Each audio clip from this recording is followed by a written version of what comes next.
Kalau kita menggantungkan nasib kita pada Allah luar biasa. Ada seorang syekh, saya dengarkan ceramahnya, menarik sekali.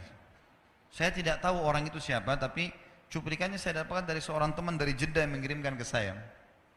Orang ini cerita, syekh ini menceritakan, cuplikannya ada di HP saya, dia bilang, saya satu waktu pernah ke Mesir, dan di Mesir ini, saya lagi dari satu daerah mau ke Kairo, dari Iskandaria, satu kota, mau ke Kairo. Itu saya tiba di Kairo mungkin sekitar jam 2 malam. Pesawat saya selepas subuh harus berangkat kembali ke Saudi. Dia bilang saya telepon pengurus masjid, saya mungkin mau mampir di masjid yang saya ceramah kemarin di Kairo itu. Saya mau tinggal di sana mungkin 2 jam, 3 jam istirahat. Nanti habis itu baru kemudian saya berangkat ke Saudi habis subuh.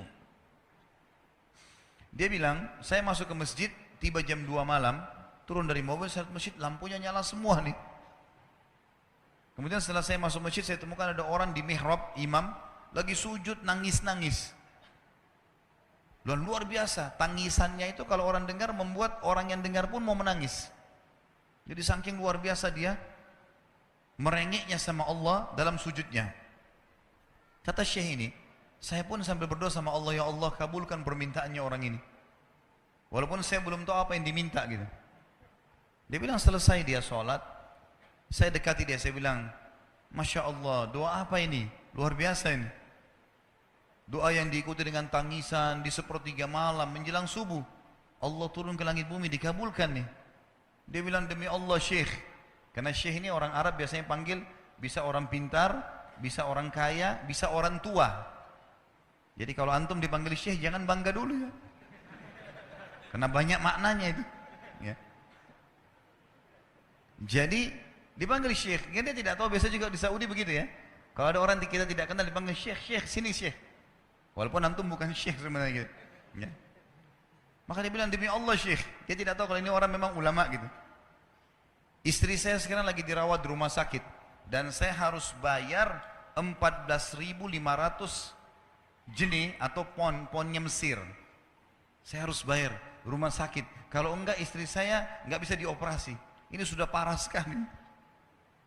Kata syekhnya, jadi gara-gara itu kau sujud sama Allah. Dia bilang iya, lanjutkan nangis sama Allah.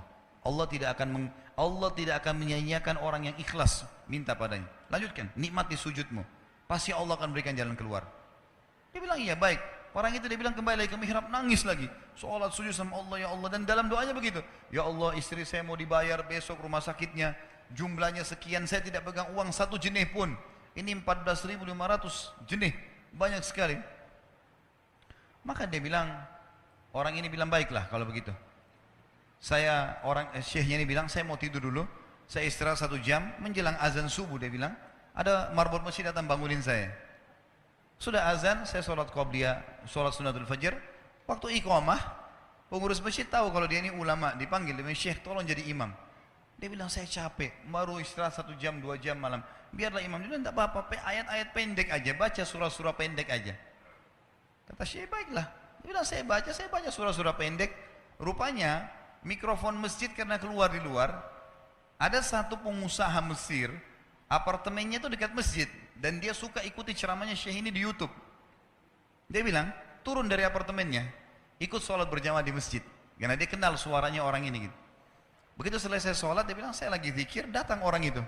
Dia bilang, syekh, ahlan wa sahlan di Mesir. Saya salah satu penggemar anda di YouTube, dan saya dengar suara tadi. Saya tadinya mau sholat di masjid lain, saya ke masjid ini. Dia bilang, syekh, saya mau minta tolong satu hal. Kata syekhnya, kenapa?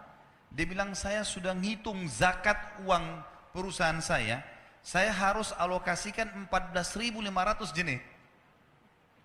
Kata syekhnya. Orang itu bilang, saya mau alokasikan zakat saya 14.500 jenih. Kata syekhnya, saya nangis, dengar itu. Nangis, saya terisak-isak. Kata orang itu, kenapa anda nangis? Syekh bilang, saya nggak bisa jelasin.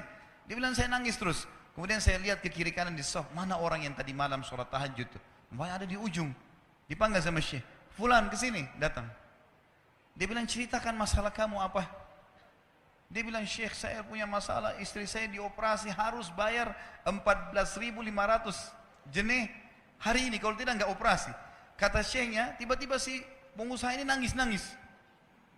Orang ini juga heran, kenapa kalian berdua menangis? Dia masih bingung kenapa gitu.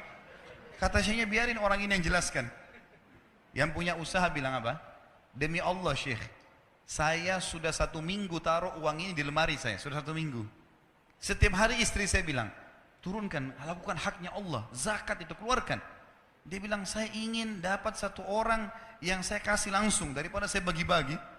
Saya mau 1 orang saya kasih, selesaikan masalah dia. Dan Allah selamatkan saya di akhirat. Orang ini jadi nangis. Orang yang punya minta butuh, nangis.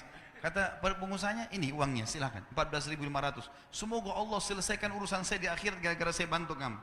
Kata syekhnya, demi Allah yang terjadi, orang ini, yang siapa namanya, orang yang punya uang ini, yang dikasih uang, dia tiba-tiba lupakan saya dan lupakan si pemilik uang.